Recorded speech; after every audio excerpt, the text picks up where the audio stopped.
Welcome. I'm Sebastian Mahfood, and you're listening to WCAT Radio, the on-air wing of En Route Books and Media, bringing you the dulcet sounds of Catholic wisdom. Gospel of Life. I'm your host, Leticia Velasquez, and as always, we're going to start our show with a prayer. In the name of the Father, and the Son, and the Holy Spirit. Amen.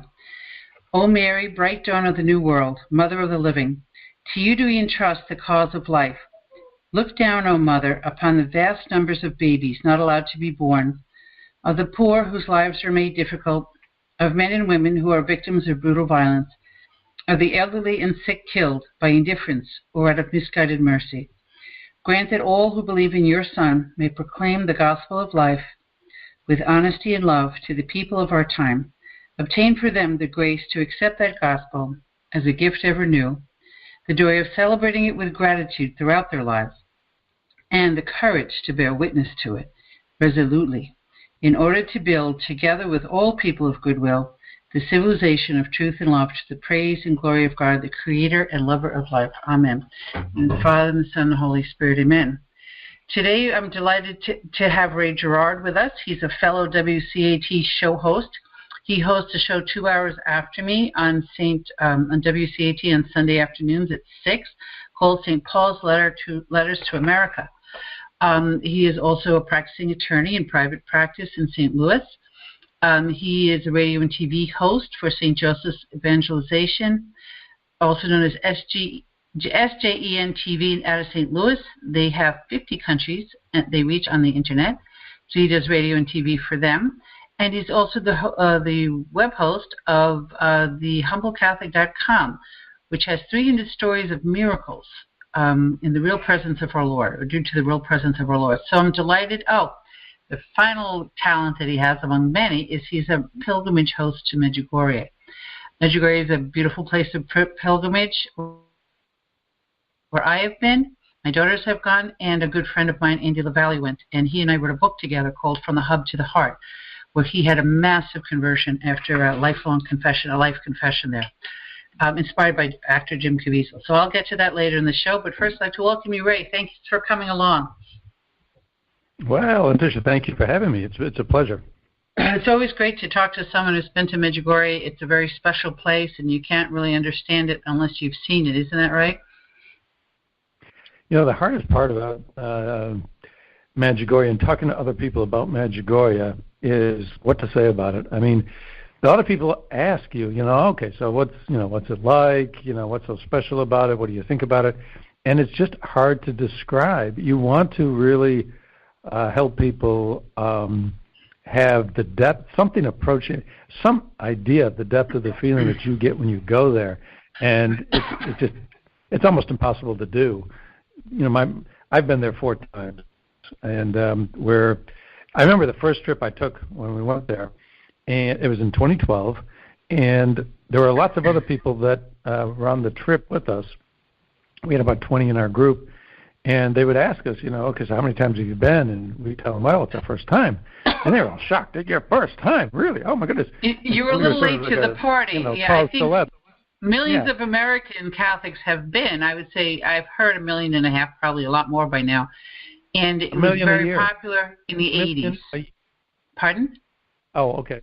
Yeah, there's 1 million a year. There's well over 30 million. 1 million a year. Oh, wow. See, my information is very old, but back in the 80s, it was 1.5 million. So it's a huge factor in, I would say, the renewal of American Catholicism and Marian devotion. So, starting to go in 2012 is a little late to the party, but better late than never, Ray. I'm glad you made it.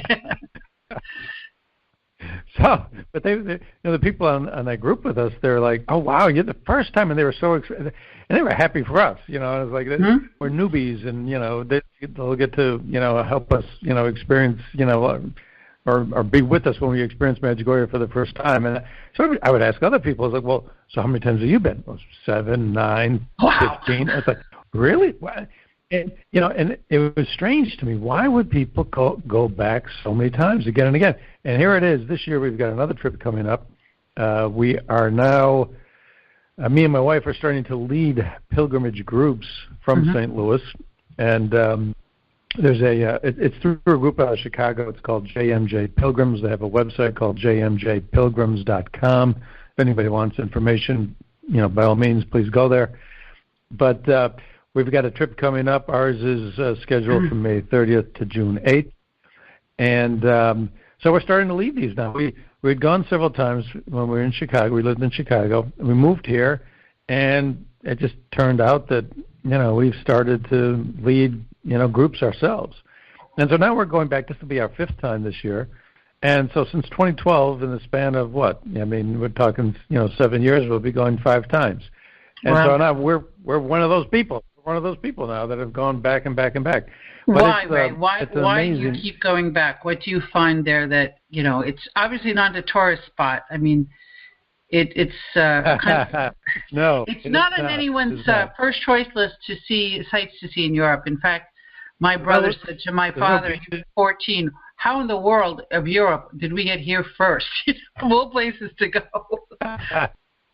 It was a lot simpler back then.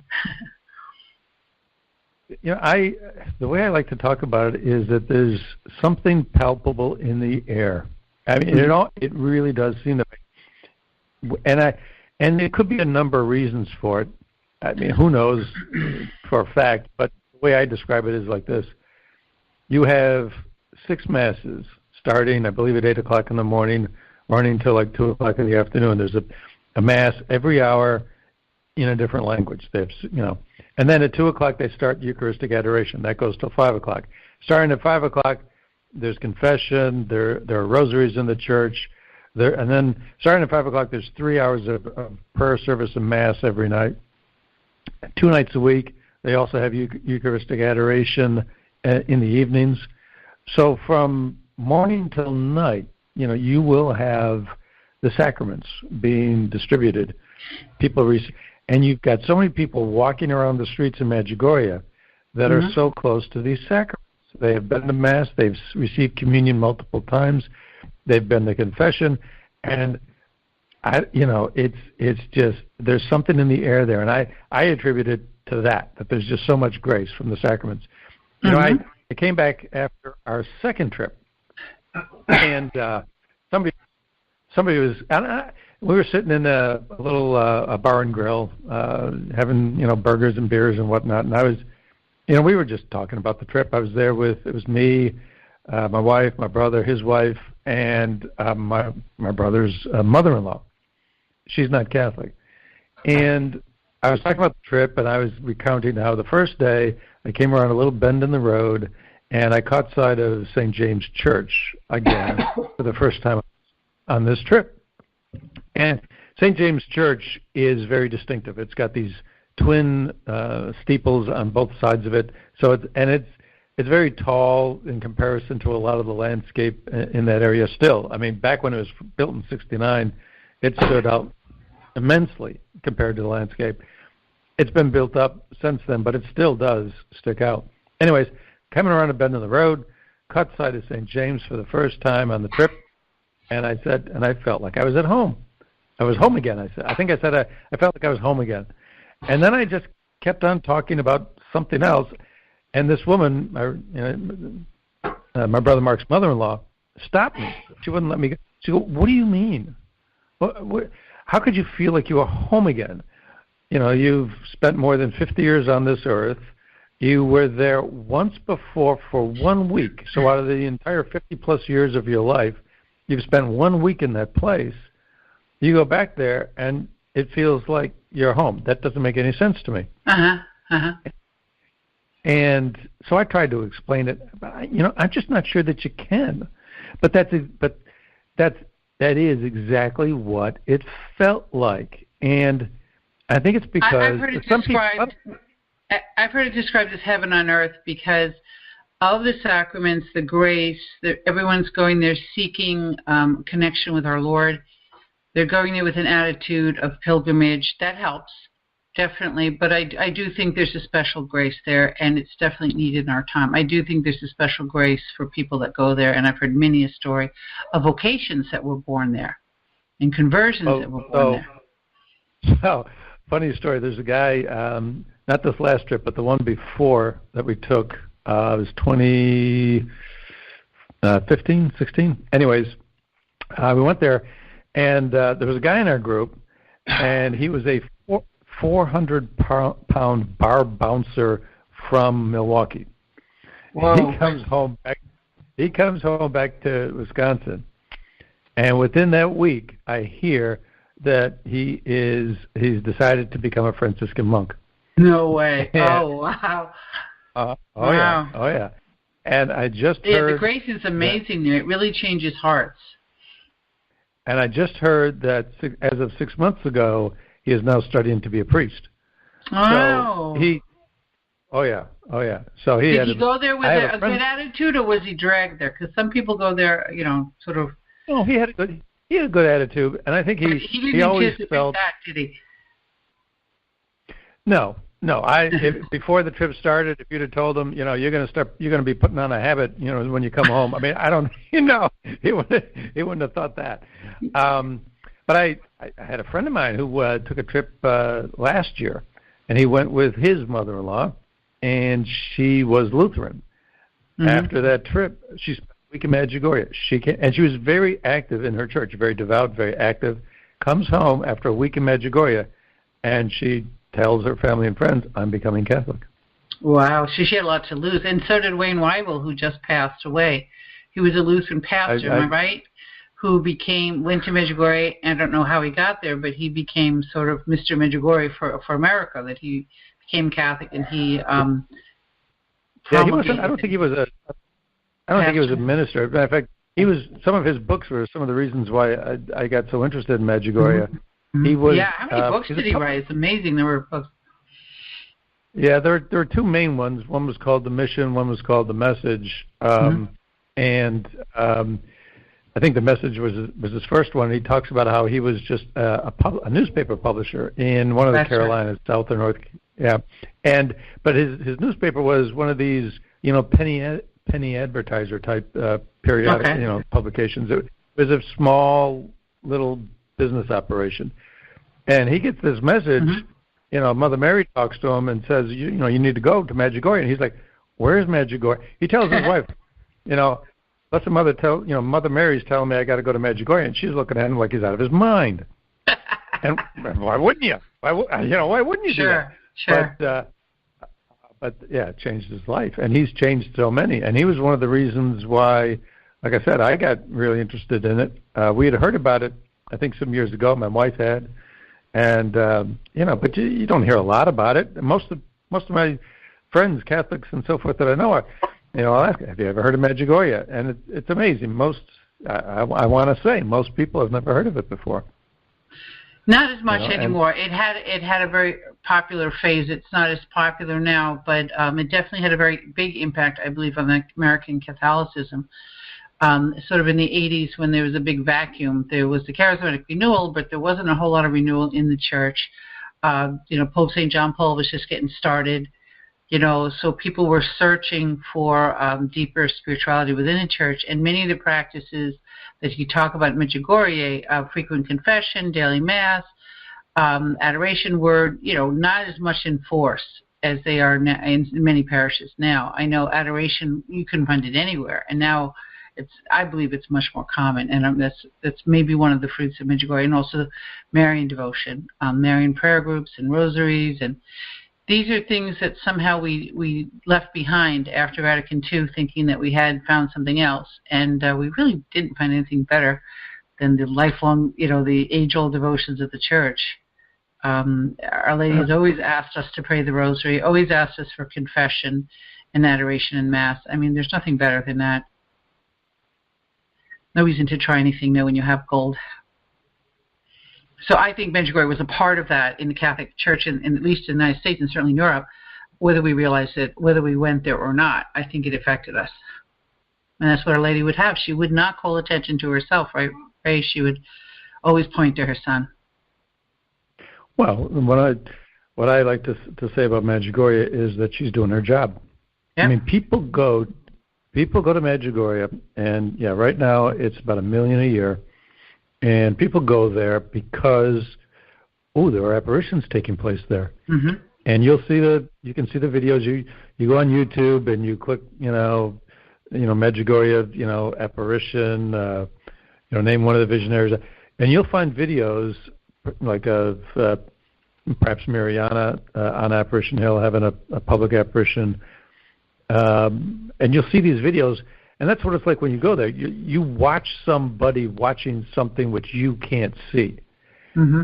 And that's why people go there. Right. But that's pretty strange. You don't really get to see. There's been nowhere in the history of the world, I believe, that you can see someone talking to heaven on video.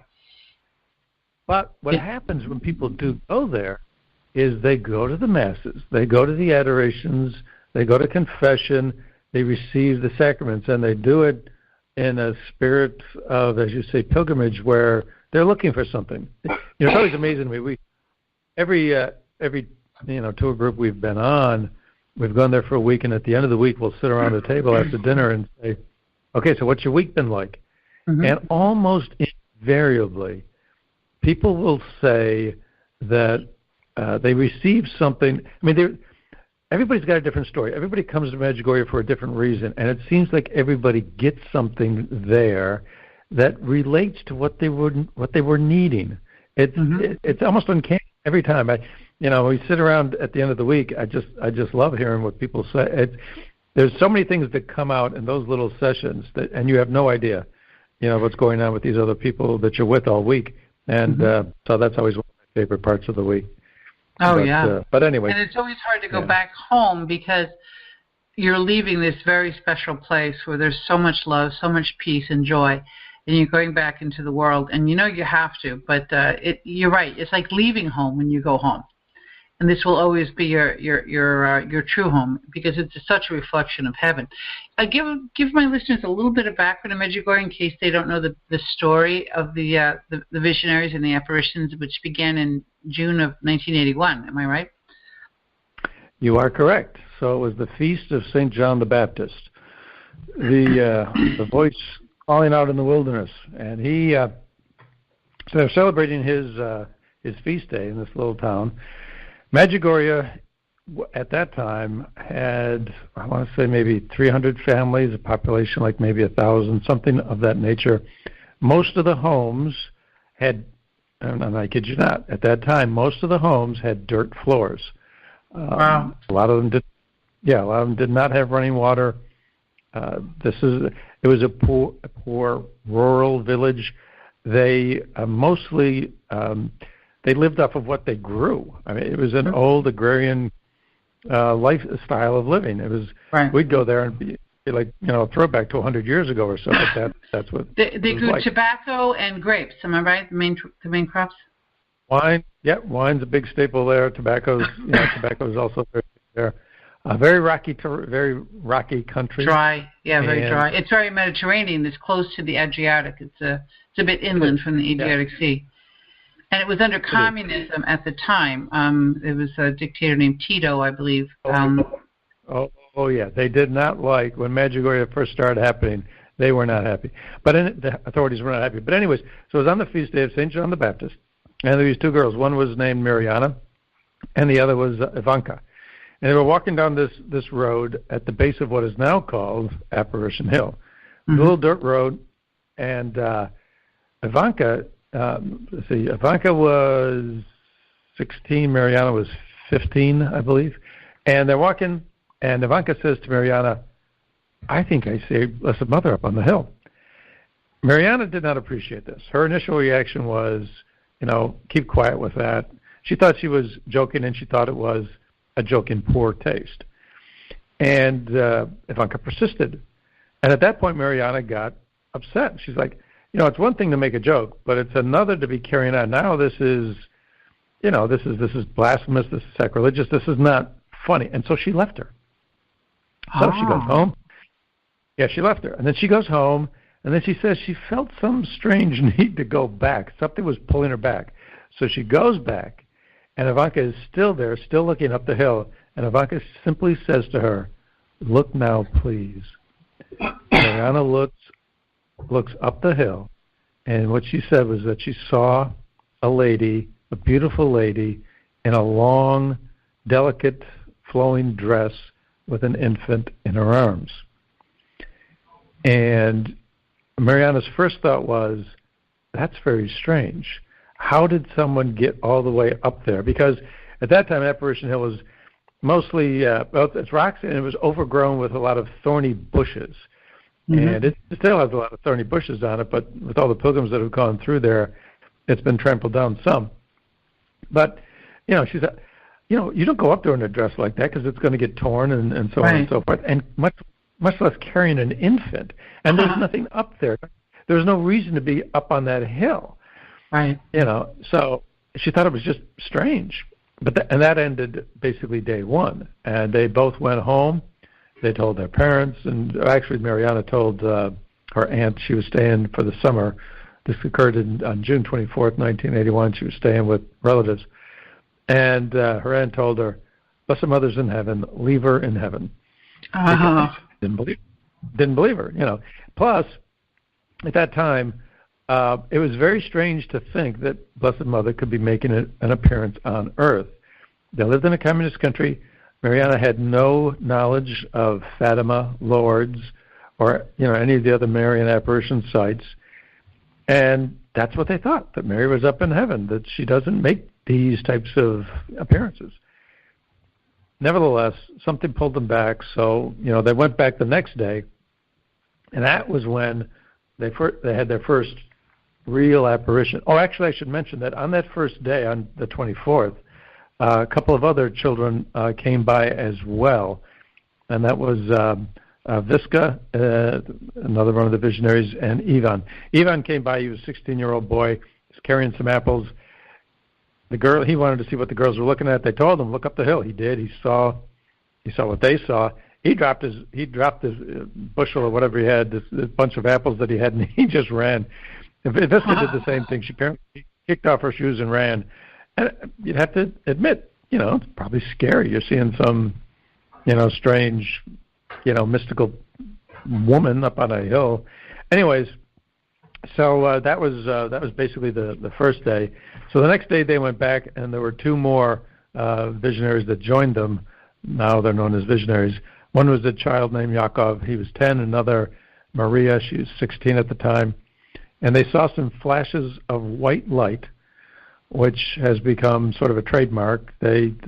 Most of these apparitions, when they take place, they say they see flashes of light first. And the children at Fatima said the same thing, actually. Anyways, so they ran up the hill, and there were some other villagers there, but they beat the villagers up the hill, and they got up there, and Mariana says that she simply fell to her knees because at this point they didn't know who this woman was, but it was just almost instinctive. It's like there was something about her that just, made them, just involuntarily just fall to their knees. And they described her as beautiful. There was a blueness around the woman. She was described as having these translucent blue eyes. She had a white veil over most of her long black hair and a dress that went down past her feet. And the first words she spoke to them, apparently in perfect Croatian, because although that was the language that they spoke in that area, she said to them simply, "My children, be not afraid." And you mentioned John Paul, and how many times did he say those very words, "Be not afraid"? And how many times does that appear in the Bible? Was it 365 times? Especially when an apparition or an angel appeared to someone on earth, the first thing they would say is, "Be not afraid," because naturally people are afraid. Yeah, and so in any event, so they asked her whether or not she would come the next day, and she said yes. And the villagers noticed that the kids were moving their lips and so forth, but there was no sound coming out of any of the children. They were talking to Blessed Mother, but they weren't making any audible, sounds. So that was basically the second day. The next day, June 26th, hundreds of people now were on the hill. A funny little story is, I mentioned one of the visionaries, her name was Viska. Viska's grandmother told her to take some holy water with her and said, sprinkle some of it on this woman, and if she's from the devil, she'll flee, and if she's not, then she'll stay. So Viska was trying to do this, but apparently she didn't quite get it right. She meant to simply sprinkle a few droplets of water on Blessed Mother, but instead, apparently, she ended up throwing a whole glass at her. How'd she take it? And apparently, Mary just simply smiled. So somebody asked her, why are you coming to Medjugorje? And she said, I have come because there are many true believers here. I have come to convert and reconcile the whole world. And it is true, even in that there are many true believers there, even though it was communist at the time, even though the children were schooled day and, from morning till, from the beginning till the end of a school day, that, there is no God, that, religion is an opiate of the masses and all those, communist, maxims and so forth. Most of the people in this village, as a family, would say the rosary every night. Wow. Now, yeah, if most of the families in America did that every night, what kind of a country would we have? But so, amazing. Anyways, yeah. So, anyways, that was the third day. Although in Medjugorje it's considered the second actual day because of the apparitions. The first day, Blessed Mother didn't speak to them, so even though it was the feast of John the Baptist, it isn't considered by the locals to be the first day of the apparitions. Anyways, still on this on June 26th, something else that Our Lady said, and apparently she said it in tears, was peace, peace, peace, and only peace. Peace must reign between God and men, and between all men.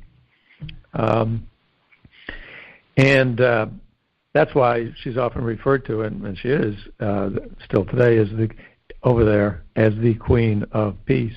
Mm-hmm. And when you think about it, there's so many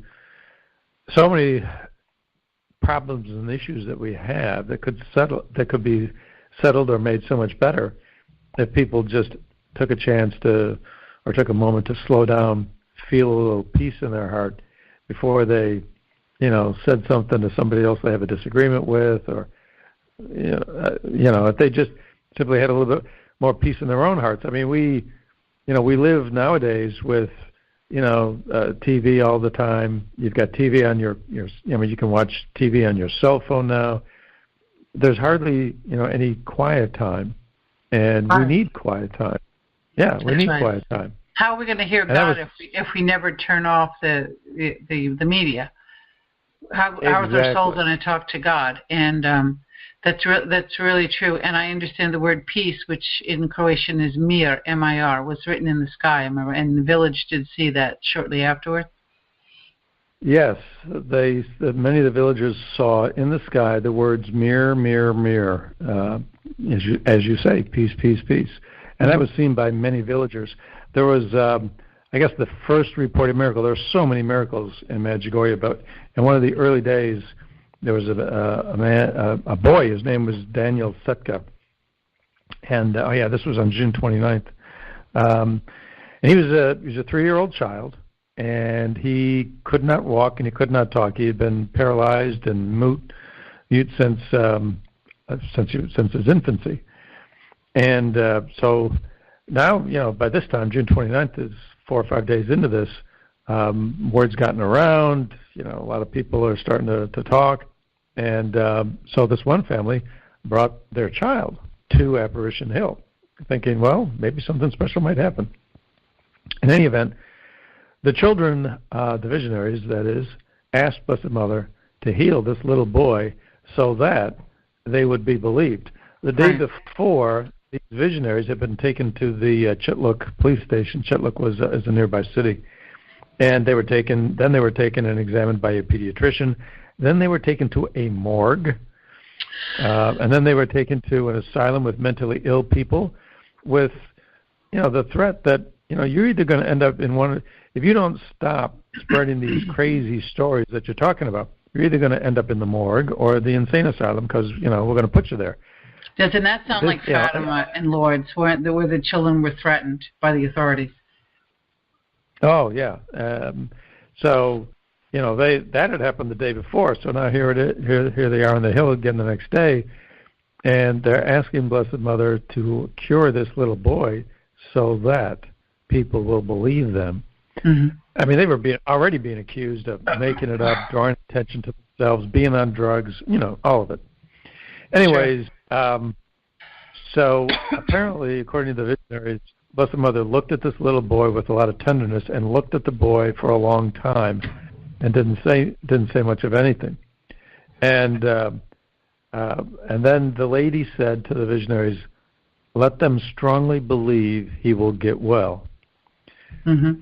So this is what the visionaries reported this. And, of course, everybody was expecting, an immediate cure, and it didn't come. Mm-hmm. And everybody got very, disappointed. But later that same night, the parents went back to Apparition Hill to give thanks. Because after all the crowds had dispersed and when they had gone home, and in the quiet, being by themselves, all of a sudden, he received his cure. So, and there's another, that same day, there was another interesting little story. There was the pediatrician that had been examined by basically said, I'm going to come to this Apparition Hill and I'm going to observe you. And in those early days, they were looking for anything. They were looking for, the movement of the pupils in the eyes, whether or not they moved in a concerted fashion, whether they didn't, any kind of physiological, signs that, someone with some scientific training could use to detect that maybe they were, making something up. Anyways, this pediatrician came to this to Apparition Hill while they were having this apparition, and apparently the doctor asked if she could touch Blessed Mother. Wow! And so the children relayed this request, and Our Lady consented. And so then this pediatrician, this lady, reached out, but seemed to sense that she wasn't there. And so she asked, "She's gone, hasn't she?" And Visca responded and said, "Yes." So then this pediatrician said, "Well, did she say anything?" Visca said, "Yes, she did. Just before she left, she said, 'There have always been doubting Judases.'" Not doubting Thomases, but doubting Judases. Whoa. Apparently this struck this pediatrician. She was working with the communists. It was her job to try to discount and discredit these visionaries. She did not believe she was hostile to these little children. Mm-hmm. And yet, now she's there. And for some reason or another, she's, maybe, asking, well, can I touch, this person? Maybe she's got some inner doubts. I mean, could this really be real? Touch, and then she's told that the mother of Jesus Christ called you a doubting Judas. Ooh. That apparently struck her to her core, and she then, I think she was a lapsed Catholic. Maybe she was raised. Anyway, she returned to the faith, or became Catholic, but all of a sudden became, faithful in the Catholic faith. So, and there are so many stories of this same nature, but those are some of the stories from the early days. I mean, even the pastor at the time didn't believe, and then some things happened. He ended up believing and being thrown in jail. Father Yozo. Father Yozo, had to suffer hard labor. And he was persecuted. There's a movie about him, right, Ray? It's Gaspa. Is that the movie about his story? I think so. There's several movies out there about Medjugorje. There's a couple that I know. There's one of the filmmakers that I know. I met him there last time I was there. He's done a couple of the movies he's done. One is called The Triumph. One is called Apparition Hill. Apparition Hill is a story I saw of. That one, yeah. Yeah, three different pilgrims that came there with different reasons. Is that the one? 7 pilgrims, different reasons. Right. 2 of them being atheists, and and so the movie tracks, their experience both while they were in Medjugorje, and then afterwards. And so the Triumph is supposed to be even better. I think the Triumph. I think you can just watch it online for free. But there were other movies out there. So if people want, to learn more about it, sure, just go on the internet, start, Googling Medjugorje movies, and you'll find them. Yeah, I first heard about it. I was in the Charismatic Renewal, and my parents and I were visiting a community, a covenant community in New Jersey, similar to Amy Coney Barrett belongs to in Michigan. It's a group of charismatic, faithful Catholics that live near each other and share their lives. Like women get together on one night, men on the other, and on Sundays after Mass they have a big worship session. So somebody showed us this film, and I had always said to Our Lady, watching Song of Bernadette and the Children of Fatima movie with Ricardo Montalban as a narrative, that, gee, if you ever appear in my lifetime, I'll go. Figured I was safe, right? So I saw that. I said, what? I guess I've got to go, I thought it was never going to happen. People think this is for the old days, but what could be more important than converting people now? So I went to Europe. I would graduate college. I'd worked as a social worker for a little while. I was pursuing a master's and just didn't see that as my calling in life. So an opportunity came to work for 6 months in England. My visa was up, and my parents were going with my little brother, who was 14 at the time, going on pilgrimage to Medjugorje, and the money always for Medjugorje, not my family anyway, just appears just when you need it, exactly what you need. And I had an inheritance from my grandmother, and that's a familiar story. And it always just appeared, because I wanted to travel to Europe, but I needed the money. So the money appeared. I went by train across Europe and through Yugoslavia, and at the time it was communist. I was warned by ladies in Austria not to say I was going to Medjugorje because it could cause problems for me, to say I was going to a seaside town of Split. So, I did get into Dubrovnik, and my parents weren't there, and the authorities told me they left without you. They told us, that we're leaving without our daughter. And I said, you don't know my father. He would never, ever do that. And second of all, a communist country, for a plane to get there 3 hours early, no, not happening. Right. So, yes, of course, they were 3 hours late, and we met up with them, but not without a little bit of stress. And we were there at a time, Easter 1987, Holy Week, when there were 20,000 pilgrims there from all over the world. It was an amazing time. There was a priest on Easter Sunday arrested for carrying a crucifix. But in the meantime, of all these beautiful people, and Medjugorje was very simple then. We were living in people's houses. The bathroom accommodations were indoor, but they were primitive, let's just put it that way. But the goodwill of the people was amazing, that they were sharing their houses with strangers week after week. And some of the miracles that were happening, mostly conversions, but also some interesting coincidences. For example, I started to feel sorry for myself because I hadn't had any miracles, and other people were seeing all these fantastic things, rosaries turning to gold, spinning crosses, all these amazing things, and nothing special happened to me. So I went up Apparition Hill and prayed, and an image of Vichka, who I really loved. I had been to her house as a pilgrim. Was very lovable, very outgoing, couldn't speak a word of, at the time, anything but Serbo-Croatian, and I certainly didn't speak her language. All I could say to her was good morning.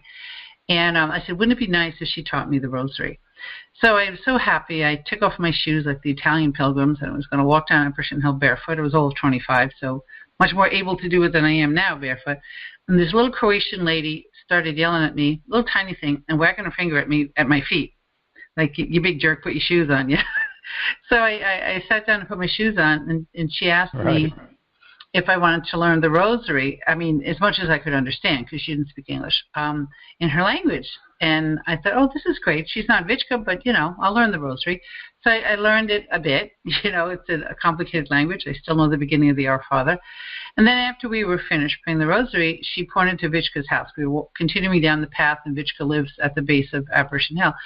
And she said, Vichka? I said, yes, I know Vichka. She said, Vichka Matka, which means I'm Vichka's mother. I was like, oh, that was pretty cool. And she offered to take me into her house, but a number of Italian pilgrims were trying to push their way in with us. So that didn't work out. But I says, okay, God, you're indulging this selfish person here. But since then, I've always loved the Blessed Mother, but I never had a devotion to the Rosary until I went to Medjugorje. I spent a couple more months traveling throughout Europe, in Italy, Greece, Austria mainly, Hungary. But I always found at church every day, if I didn't get to Mass, to pray a rosary. And it was a real treat in Florence. Every church was a work of art. But even in Greece, even in the other part of Yugoslavia where I visited Belgrade, where a communist friend of mine had heard of Medjugorje but was amazed that an American would come all the way over there to visit an obscure town in this country. He wasn't a believer. Right. So it made a very deep impression. My brother's the funniest story. He was 14. His friends were going to Florida, and he said to my father, "You're taking me to the middle of nowhere where there's nothing to do but pray the rosary, Dad. I'll get you for this." So his attitude wasn't the best, and we were going with a pilgrimage group from Louisiana. We're from New York, so we're very cynical and hard-boiled. And he gets, they know enough not to keep a 14-year-old with his parents, right? Right. And they teamed him up with a young man from LSU called Larry. And Larry says to my brother, "Hey, Rob, I'm Larry. Yeah, I want to pray the rosary." And Rob was like, "Oy vey, it's going to be a long week." Well, by the end of the week, and my mother was dying, and Louisiana lady said, "Now, you, Mama, you just hold back. You just pray your rosary and let God talk to him. He's gonna speak to his heart." And so my mother was, spent more time praying than talking to him. Kind of lost track of him through the week. It's a small town, and the roads are fairly safe, so you don't have to worry about your 14-year-old getting into too much trouble, although he did get into the cellar of the house where we were and got into the homemade wine, but the host had invited him, so that was okay. Anyway, so here it is, Good Friday, and my mother wants to know if Robert wants to come and eat, and he says, "Mom, I can't eat, I'm fasting." And she's like, "You're what?" This is a kid who didn't want to pray a rosary, now he's fasting, right. On Good Friday. So she was very impressed with that. And my parents went back another time. And again, the money men appeared out of nowhere from my dad's boss, gave a bonus exactly in the amount of money they needed. And the boss was the last person you'd expect a bonus to go on pilgrimage from. He's very bad Catholic. Anyway, and then years later, I was invited to co-author a book, to ghostwrite a book for Andy LaValle. He's a bread distributor in the Boston area. And Andy had a very, very rough upbringing in Charlestown, in the section of Boston near the airport. Anyone who's seen the movie Town knows that Charlestown is the bank robbery capital of the world. And it's a very violent town. It's a very tough town. He said walking to Catholic school in the morning, you'd often see those hazard tapes that the cops put out, that there was a shooting or a body or something. So he learned to pray the Hail Mary on the way to school because he wanted to get there alive, not because he was that devout. So anyway, his father died at 19 very suddenly, and he was traumatized. But he made a successful bread distribution business, became very worldly. He owned racehorses. I mean, he was truly a man of the world. But somehow God got to him, and he started to teach CCD. And he went to a Catholic men's conference in Boston with Cardinal Sean O'Malley, and the speaker was Jim Caviezel. Now, one of Andy's neighbors in Charleston, Boston was O'Callaghan, the O'Callaghan from the 1980 Olympic team that's in the movie Miracle that beat the Russians. His first name escapes me right now. But Jim Caviezel is a big sports fan. He says, if anybody knows O'Callaghan, I want to meet them because I have always wanted to meet him. Jim's done several movies about sports. And so Andy raised his hand, and later he met with Jim Caviezel and the Cardinal and his son. And Jim Caviezel says, "You know what? You got to go to Medjugorje." And he's like, "Where's that?" "Medjugorje, And he explained, and Andy looked at him, and Andy travels a lot. He's the kind of guy who'll go to see the Super Bowl or any big football game. He'll travel across the country. But he says, "You're going to get me in a plane for 6 hours to go and pray the rosary? Are you kidding me?" Just like my brother, And needless to say, Jim didn't give up. And the last time he called him, he said, "I'm not calling you again." Andy looked up, and he was on his old street in his old neighborhood, and there was the statue of the Blessed Mother that he had always prayed by on his way to school. And he looked up, he says, "Okay, Mary, you got me." So on the way over, he was reading a book about lifetime confession. In other words, going from the beginning and just confessing all your sins. Right. And he just read about it, didn't think anything of it. He met Jim Caviezel at a nice Italian restaurant, and there was a big priest there sitting in front of what he described as the most beautiful spread of Italian Mediterranean food he'd ever seen. And this priest obviously was making the most of it. And Andy made a sly bargain with God. He says, "All right, God, I'll do a life confession of that priest. We'll hear it." And so he turns to the priest and says, "Hey, I want to make a confession." The priest jumped to his feet, left the dinner behind, 7 hours later, Andy had said 770 Our Fathers in penance in the dust behind St. James Church, and he said it was no longer dust but mud. Between the sweat and the tears, he said, I left all my burdens behind with God, and I had really changed my life. And he came home and started a fasting ministry with the bread that he distributed called Live the Fast, where he would mail out fasting bread. I've heard it. Yeah. So Andy's whole life became wrapped around Medjugorje, from a guy who didn't even want to go there and waste his time for a week to a guy whose entire life is centered around doing what Our Lady wants. And he's been there many times since then, and really, really pushed devotion to fasting, because this country is not big fasters. You know, we even among Catholics, it's not nearly as popular as Our Lady's habit, because her message at Medjugorje is pray and fast and do penance, which is in Fatima, it is in Lourdes. Right. It's five main things. Message. Yes, go ahead. The 5 stones. Her message is, the 5 stones of Medjugorje. So prayer and fasting. Then you've got the Bible every day, the Eucharist and confession. So go to Eucharist often. Confession at least once a month, the Bible at least whatever, if it's a minute, 5 minutes, but whatever you can afford, at least every day open a Bible, and then prayer and fasting. And fasting always got me confused. I could never understand why we should fast, or what do you get out of fasting?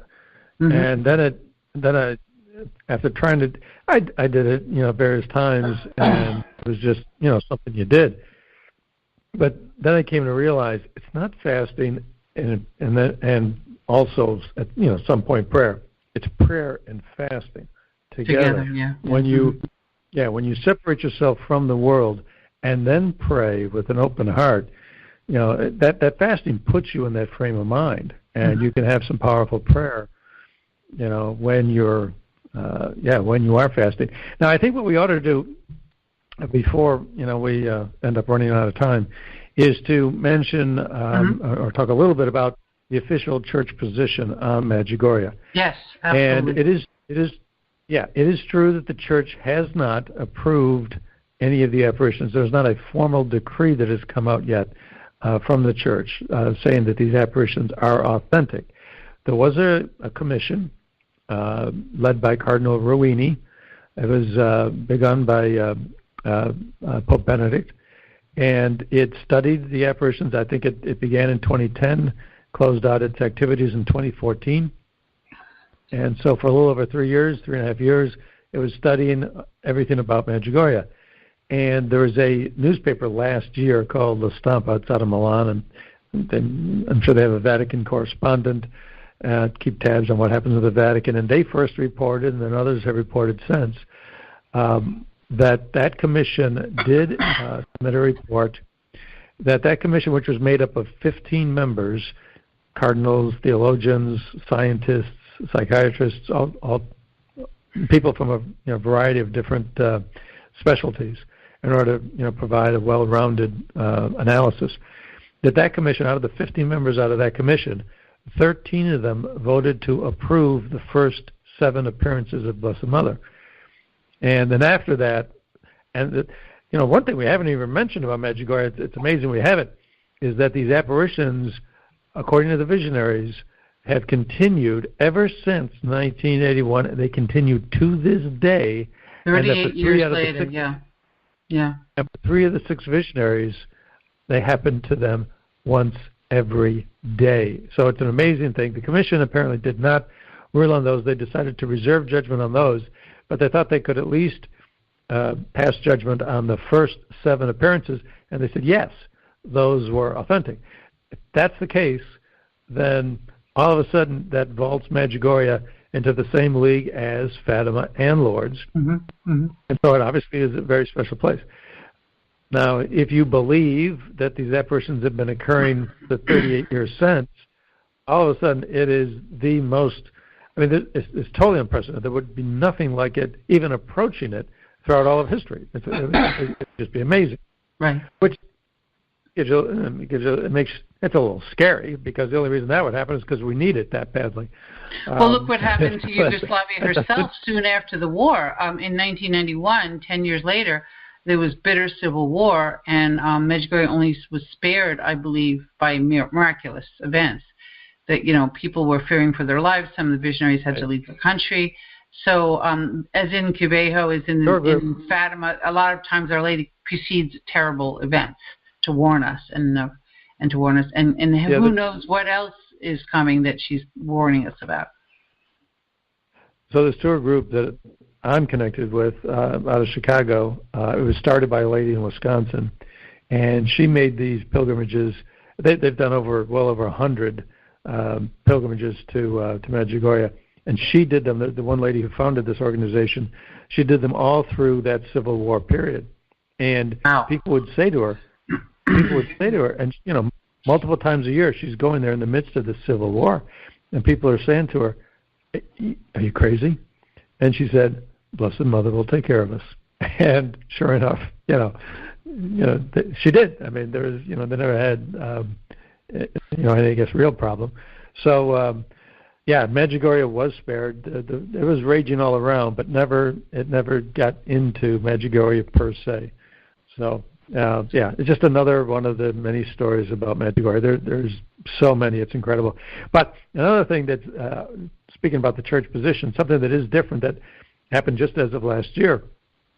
So the Vatican has removed, as I understand it, the prohibition on priests leading pilgrimages there, which is a big thing.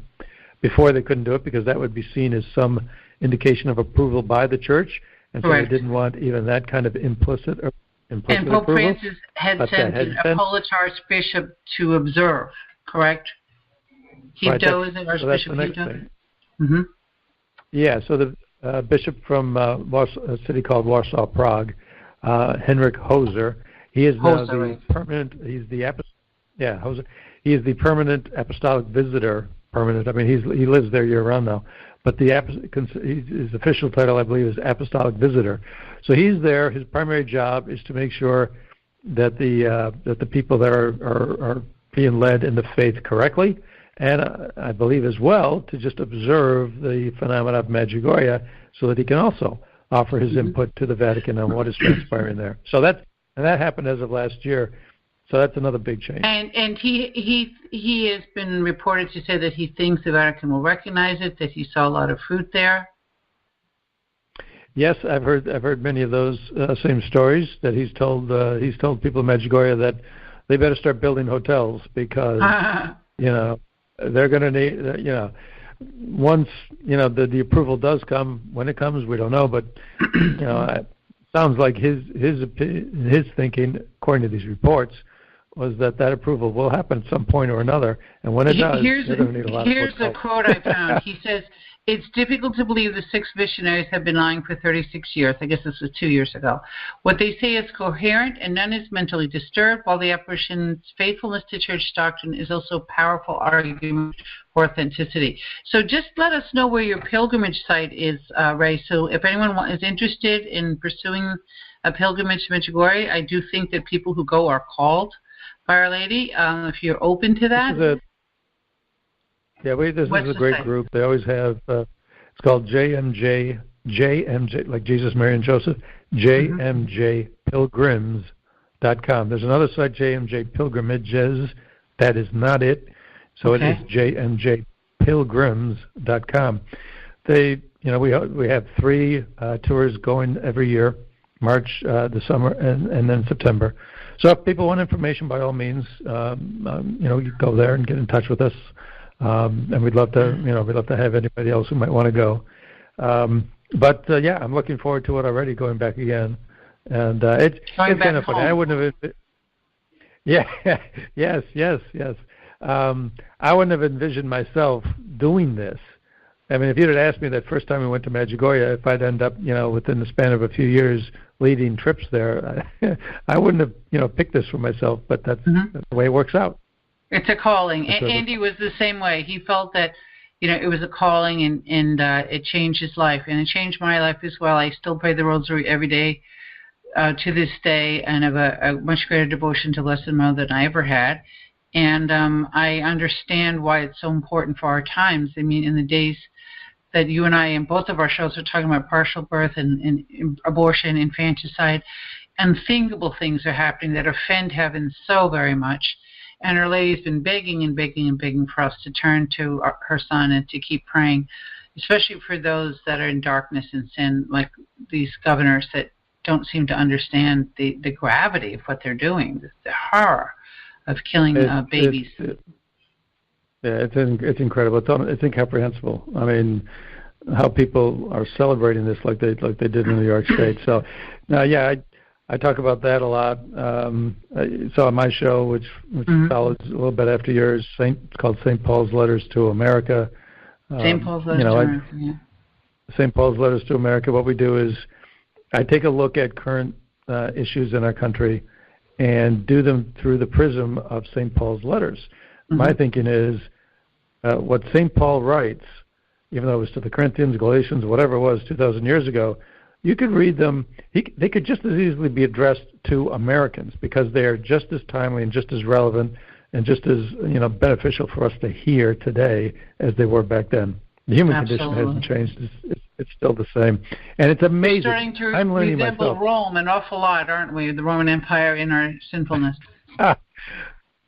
Yeah, if you talk about crumbling from within, there's a lot of that going on. But, the strength of America is its freedom, and we can change things. That we have that. And so people like you and me, we need to speak out, and people like those who are listening to us need to speak out. And, we can make changes. With our Lord and Our Lady's help, we can definitely make changes. One last thing, that children in Medjugorje had certain predictions, certain secrets, like in Fatima.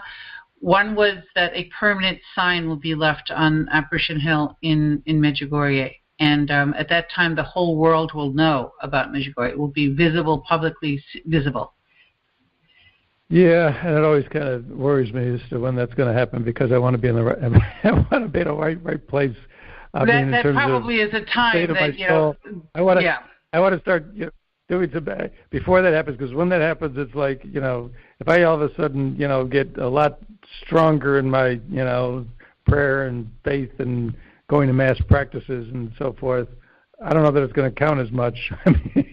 Time is short, and there will be a time that there's no more time to repent. And I think Medjugorje, in fact, and Our Lady and all these different apparitions begging us, and it must be pretty urgent if she's willing to speak to these children every day, now adults, every day, about the need for conversion. Her heart is breaking for what we are doing to offend our Lord's heart, and she is holding back his justice.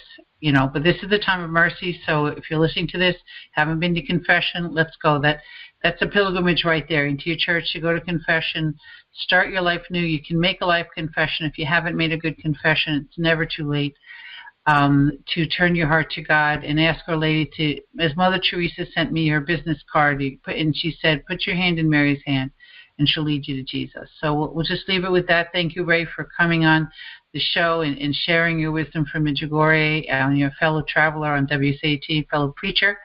So, again, his show, St. Paul's Letters to America, is at 6 p.m. Eastern Standard Time on WCAT.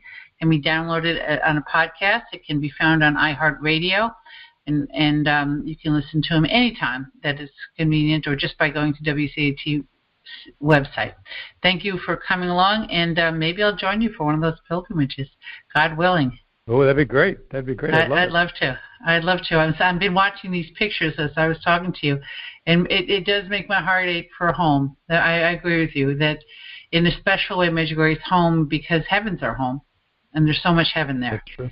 And so if one of you want to experience a little more heaven, just go into the Blessed Sacrament. But maybe our Lord will call you on this pilgrimage too. Thank you so much, and thank you for tuning in today to Living the Gospel of Life.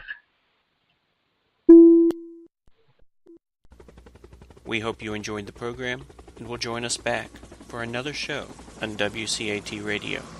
This is Sebastian Mahfood. Good day.